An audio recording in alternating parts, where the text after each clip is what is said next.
It was a cold morning in March 1999 when Sarah came to the village market.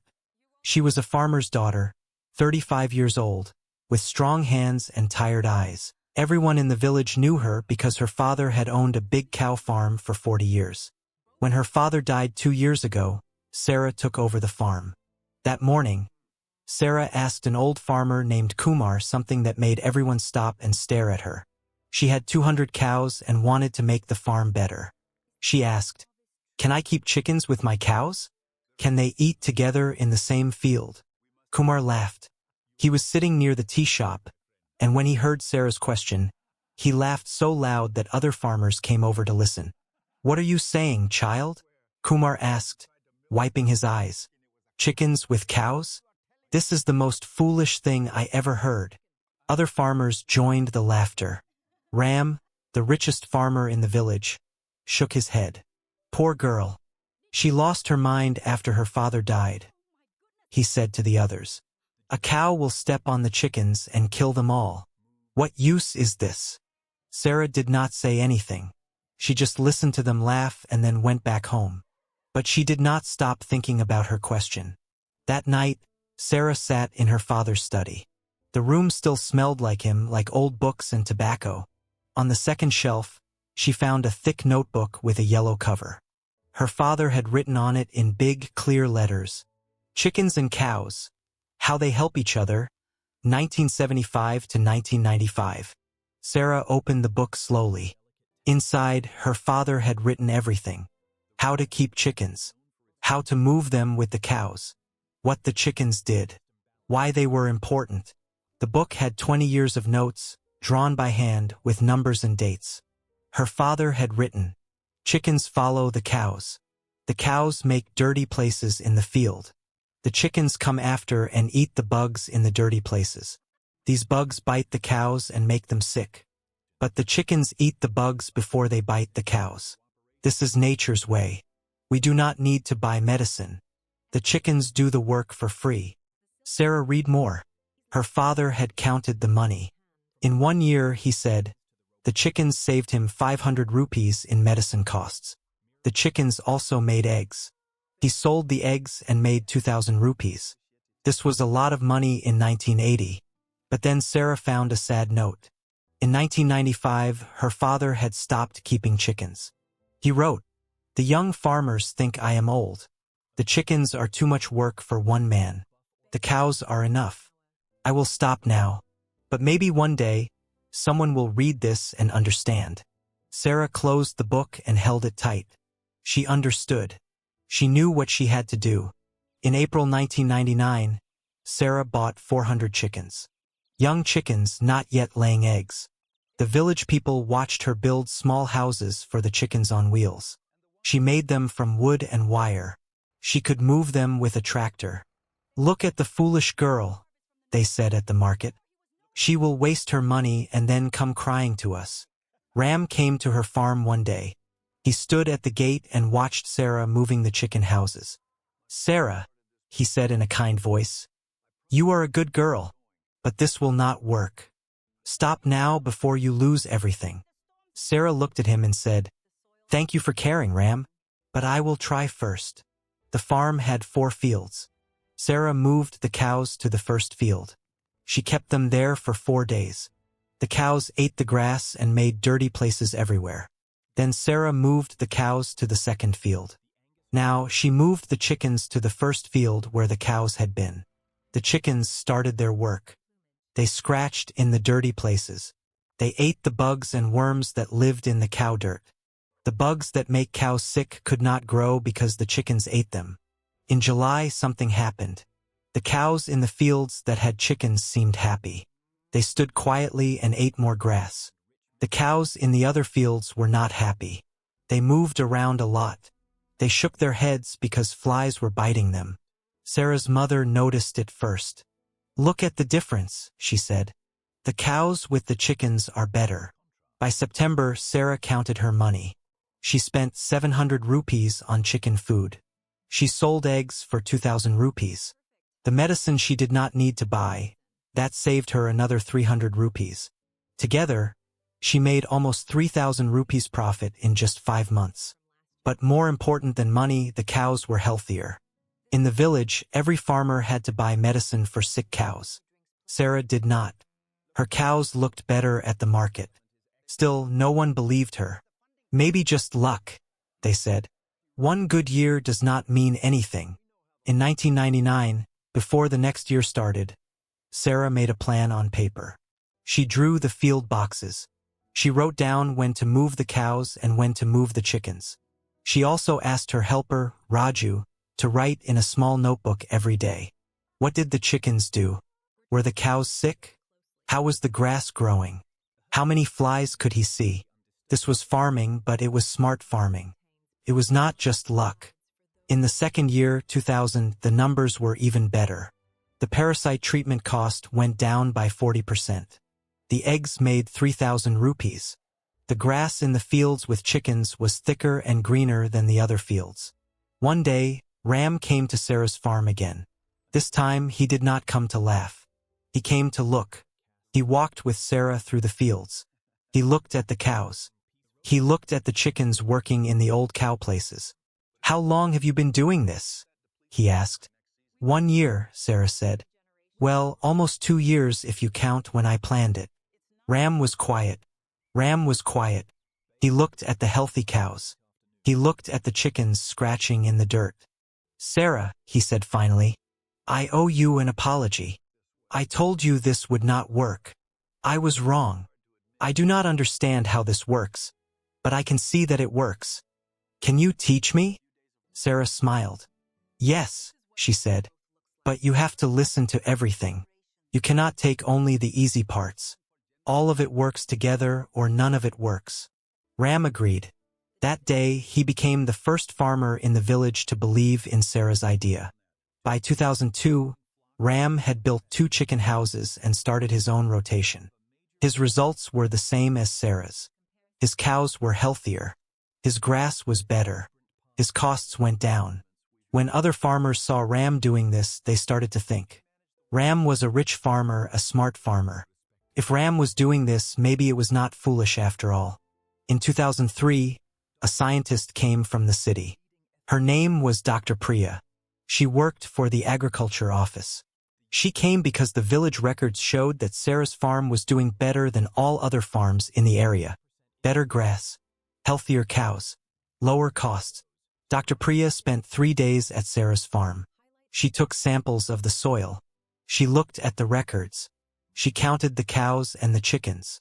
She watched Raju writing in his notebook. Before she left, she said, Sarah, what you have done is very smart. This is not old farming. This is modern farming. The science proves it. But people do not know about it yet. Can I write about it? Can I tell other people? Sarah said yes. But she asked for one thing. Do not use my name, she said. Just say it is a farm in the village. Dr. Priya nodded. I understand, she said. By 2009, 10 years after Sarah first asked that question, everything had changed. Sarah was now 45 years old. She had made her farm the best in the village. In a bad year with drought, when every other farm was losing money, Sarah's farm was still healthy. The soil was strong. The grass did not die. The cows were not sick. Dr. Priya had written 2 papers about Sarah's farm. Other scientists read them. Agricultural officers from other villages came to visit. Farmers from 5 villages around came to learn. One day, the village newspaper came. They wanted to write a story about Sarah's farm. The headline was, She laughed at. Now she is copied. The farmer who changed everything. In the story, they mentioned Kumar, the old farmer who had laughed first. Kumar read the newspaper and came to Sarah's house. He was very old now, almost 80. He sat on her porch and cried. I am sorry, he said. I laughed at you, and you were right. And now I am old and I will die soon, and I never did what you did. Sarah held his hand. You believed in time, she said. That is what matters. By 2009, 23 farmers in the area had started the chicken and cow rotation. Some had learned from Sarah directly. Some had learned from Ram. Some had learned from other farmers who had learned from Sarah. The results were all the same. Lower costs, healthier cows, better grass, better life. In 2006, a big drought came to the area. No rain fell for 4 months. The ground became very hard and dry. Other farms started to die. Ram lost money that year. He had to sell some of his cows. He was very sad. But Sarah's farm was different. The soil was strong because of 9 years of chicken work. The grass had deep roots because of 9 years of chicken work. When the rain came again, Sarah's grass came back fast. The other farms took months to recover. Sarah's farm took weeks. During that dry time, Sarah's cows were still healthy. She did not have to buy extra medicine. Her parasite costs were the lowest ever. After that year, everyone in the village understood. This was not luck. This was not a trick. This was real science that worked. Sarah had discovered something important. In 2009, exactly 10 years after Sarah first asked her question at the market, the village held a celebration. They made a big dinner. They invited all the farmers.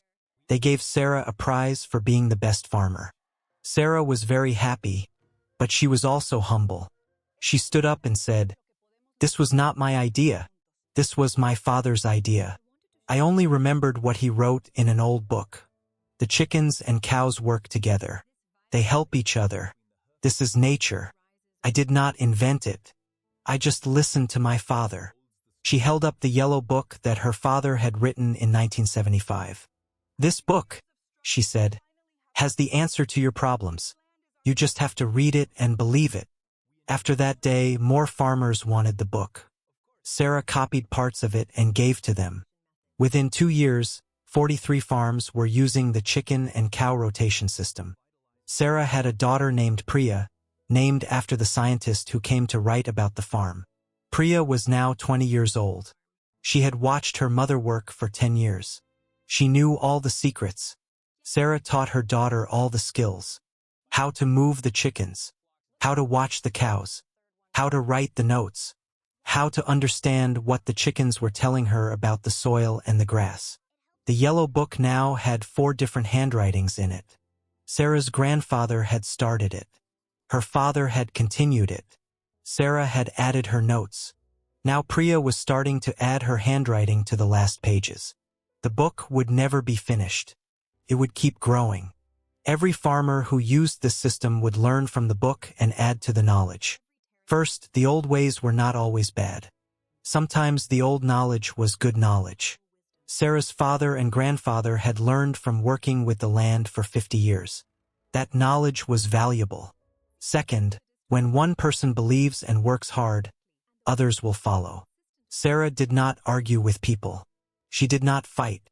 She just did the work and let the results speak for themselves. Third, nature is smarter than we think. Chickens and cows together work better than chickens and cows apart. This is not magic. It is natural. When we work with nature instead of against it, we save money and we get better results. Fourth, writing things down is important. Sarah's father had written everything. Sarah wrote everything. Raju wrote everything. Because of the writing, other farmers could learn. Without the writing, all this knowledge would have been lost. By 2009, Sarah was a famous farmer. She had been laughed at in 1999. By 2009, everyone copied her. But Sarah did not feel proud about being laughed at. She felt sad that it took 10 years for people to understand. She thought about how many farmers could have saved money earlier. She also thought about her father. He had known this truth for 20 years. He had stopped doing it because he was tired and no one understood. But he had written it all down, hoping someone would read it. Sarah had read it. Sarah had understood. Sarah had done it. And now, because Sarah had done it, the whole village was doing it. That is how change happens in farming. One person reads an old book. One person does the work. One person believes when no one else does. Then 10 years later, everyone is copying. The yellow book is still on the shelf in Sarah's house. It has pages written by 4 different people. Each person added their own knowledge. Each person believed in the work. Each person wrote it down for the next person. The chickens still follow the cows in the same pattern that Sarah's grandfather designed in 1960. The cows are still healthier. The grass is still better. The costs are still lower. And every year the soil gets better. Every year the system gets stronger. Every year more farmers believe. That is the real story. Not that Sarah was laughed at in 1999, but that in 2009 she was finally understood. And when people finally understood, everything changed. If you are standing at your own fence line, looking at something that seems strange and new, remember Sarah's story. The thing that makes no sense today might save your life tomorrow. And your children might understand what you understand today. All you have to do is believe and write it down.